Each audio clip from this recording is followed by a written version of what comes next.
जय हिंद दोस्तों। भारत के अंदर हिंदू राष्ट्र की मांग ने एक बार फिर से जोर पकड़ा है। भारत के साधु संत और जो हिंदू राष्ट्र की मांग करने वाले लोग हैं, उन्होंने एक डेट डिसाइड की है, 6 दिसंबर 2026। इनका कहना है कि 6 दिसंबर 2026 को बहुत सारे कार सेवकों का आयोजन किया जाएगा, उनको इकट्ठा किया जाएगा और अब मथुरा के अंदर भगवान कृष्ण की जो जन्मभूमि है, वहां पर एक भव्य मंदिर बनाने को लेकर के डिमांड की जाएगी, जिससे मुस्लिमों के अंदर पहले ही जो मथुरा के अंदर रह रहे हैं उनका पहले ही अनुमान लग चुका है। उनका कहना है कि इन्होंने 6 दिसंबर जो डेट चूज की है वो जले पर नमक छिड़कने के लिए की है। ये फिर से सांप्रदायिक दंगा चाहते हैं, ये फिर से उसी तरह का माहौल चाहते हैं जो 1992 के समय पर हुआ था। अब देखना ये होगा कि हिंदू राष्ट्र की जो ये मांग उठ रही है, ये मांग कहां तक जाती है, क्या ये सफल हो पाती है या नहीं। जो बाबरी मस्जिद के समय पे सफल हो पाई थी, क्या ये फिर से कृष्ण जन्मभूमि के समय पे सफल हो पाती है। राम जन्मभूमि को तो हासिल कर लिया, क्या कृष्ण जन्मभूमि को हासिल कर पाती है या नहीं। और भारत के अंदर हिंदू राष्ट्र की ये जो मांग है, क्या वो वाकई में सफल हो पाती है या नहीं। क्योंकि लोगों का ये कहना है कि आप भारत के आस पड़ोस के कंट्रियों को देखिए, एक तरफ बांग्लादेश नजर आएगा आपको, एक तरफ पाकिस्तान नजर आएगा आपको, जो बने भारत से ही टूट कर हैं और दोनों के दोनों मुस्लिम कंट्री बन चुके हैं। लेकिन क्यों भारत दुनिया के अंदर एकलौता हिंदू राष्ट्र होने के बावजूद, जहां पे हिंदू सबसे ज्यादा रहते हैं, वो हिंदू राष्ट्र क्यों नहीं बन पा रहा है। क्योंकि 57 मुस्लिम कंट्री है। अगर किसी मुस्लिमों को दिक्कत होती है तो वो ये 57 कंट्री में जाकर के शरण ले सकता है, वो कह सकता है कि ये मुसलमानों के लिए देश है। लेकिन अगर हिंदुओं को कोई प्रॉब्लम होगी तो वो कहां जाकर के शरण लेगा। क्या भारत को हिंदू राष्ट्र बनना चाहिए या नहीं, इस तरह की डिमांड देश के अंदर उठने लगी है। आखिर भारत को हिंदू राष्ट्र बनने में कहां कहां पे अड़चन आ रही है, भारत हिंदू राष्ट्र क्यों नहीं बन सकता, और अगर बनेगा तो उसमें क्या बदलाव करने होंगे, कौन है जो हिंदू राष्ट्र नहीं बनना देना चाहता, क्या ये संविधान लागू हुआ तब से ही ऐसा है या बाद में इसमें कुछ चीजें ऐड की गई थी। सारी की सारी चीजों के बारे में हम डिटेल में जानते हैं। दोस्तों, मेरा नाम है कपिल और मैं आप सभी का स्वागत करता हूं एजू करंट इंडिया पर। शुरुआत होती है 1947 से। उस समय पे देश का एक हिस्सा टूटा जाता है जिसका नाम होता है पाकिस्तान।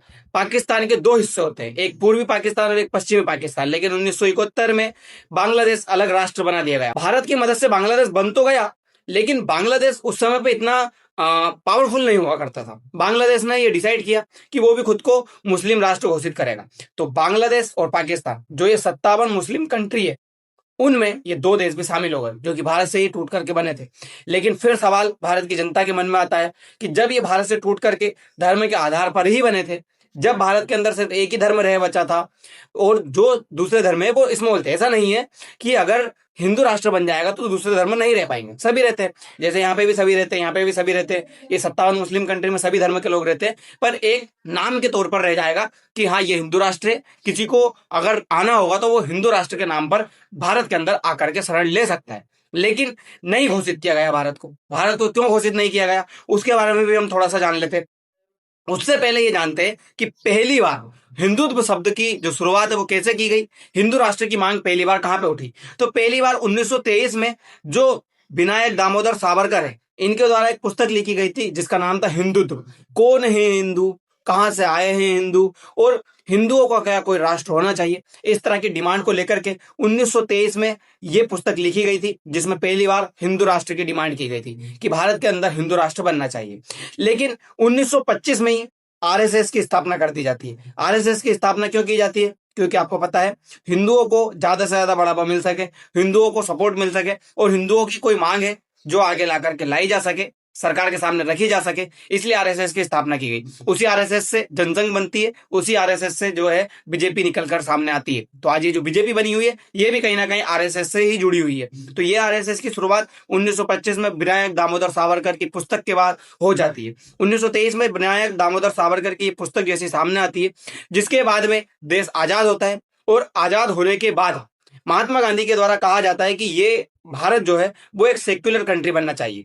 क्यों सेक्युलर कंट्री बनना चाहिए, देश की जनता का यही डिमांड है कि जब धर्म के नाम पर एक देश बन चुका है तो फिर भारत में जो धर्म बचे हैं उस धर्म के नाम पर भारत को भी एक हिंदू राष्ट्र घोषित कर दिया जाना चाहिए। क्योंकि धर्म के नाम पर एक देश में पहले ही बन चुका है।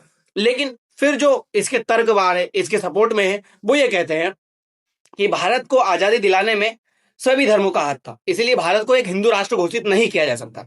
अब आप इन चीज के बारे में क्या सोचते हैं, जरूर बताइएगा। 1950 के बाद जैसे संविधान लागू होता है, 1977 तक सब कुछ सही चल रहा होता है। 1975 में इंदिरा गांधी की सरकार बनती है और 2 साल के लिए अपनी गवर्नमेंट बचाने के लिए इंदिरा गांधी के द्वारा इमरजेंसी लगाई जाती है, जहां पे प्रेस को भी कुछ अनुमति नहीं थी। कि वो अपनी मर्जी से कुछ छाप सके, जो सच हो रहा है वो दिखा सके। उनको प्रधानमंत्री से ही पूछना पड़ता था, गवर्नमेंट पूछना पड़ता था, गवर्नमेंट बताती थी, वही छापा जाता था।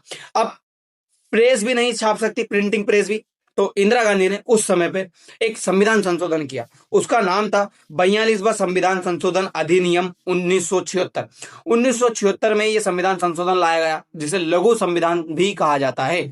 इतना ज्यादा इसमें जो है बदलाव किए गए थे कि इसने पूरे संविधान को उथल पुथल करके रख दिया।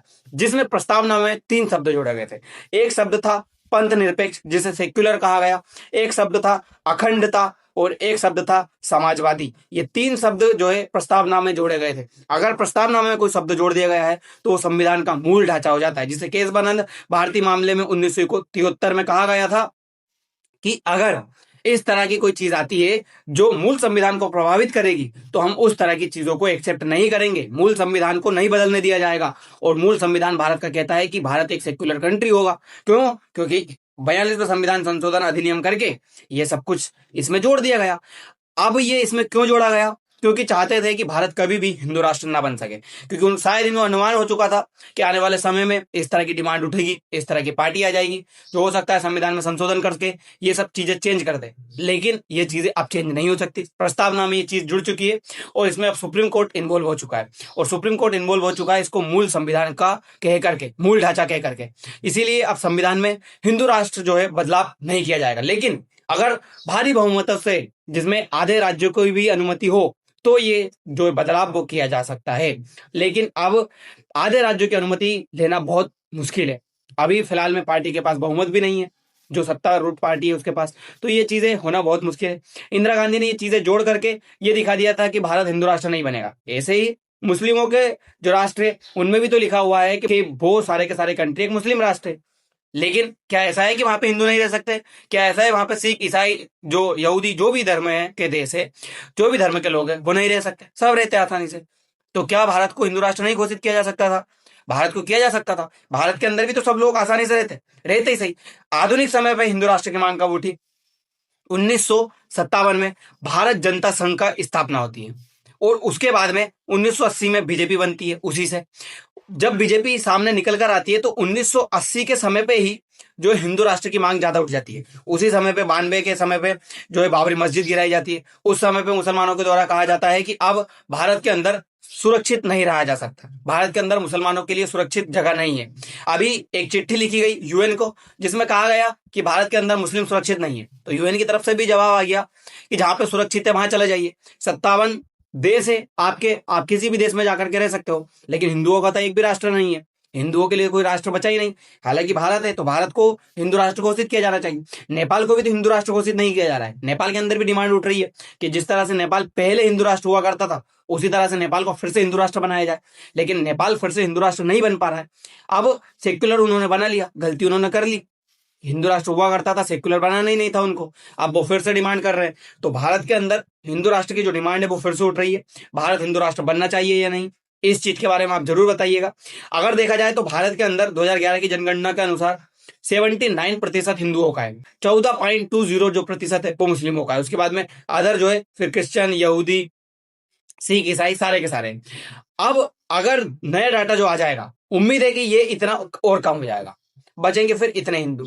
तो ये नया डाटा आए उससे पहले अगर ये डिसाइड हो जाए कि भारत को फिर से हिंदू राष्ट्र बनाया जाए। अगर सोचिए किसी हिंदू के ऊपर कोई अत्याचार होता है या किसी देश के अंदर वो सताया जाता है, तो वो किसके पास आकर के शरण ले? उसका तो कोई अपना खुद का कंट्री बचा ही नहीं है। ऐसे तो कोई ना कोई तो कंट्री होना चाहिए। दूसरे धर्म है, यहूदियों को भी देख लीजिए, यहूदी के लिए खुद का इजराइल बन चुका है। अगर दुनिया के अंदर कहीं पे भी उनको सताया जाएगा तो वो जाकर के इजराइल के अंदर शरण ले सकते हैं। उनको पता है कि हमारा खुद का एक जन्मभूमि है, हमारा खुद का एक राष्ट्र है। हिंदुओं को नहीं पता है कि उनकी खुद की एक जन्मभूमि है, हिंदुओं को नहीं पता है कि उनका खुद का एक राष्ट्र है।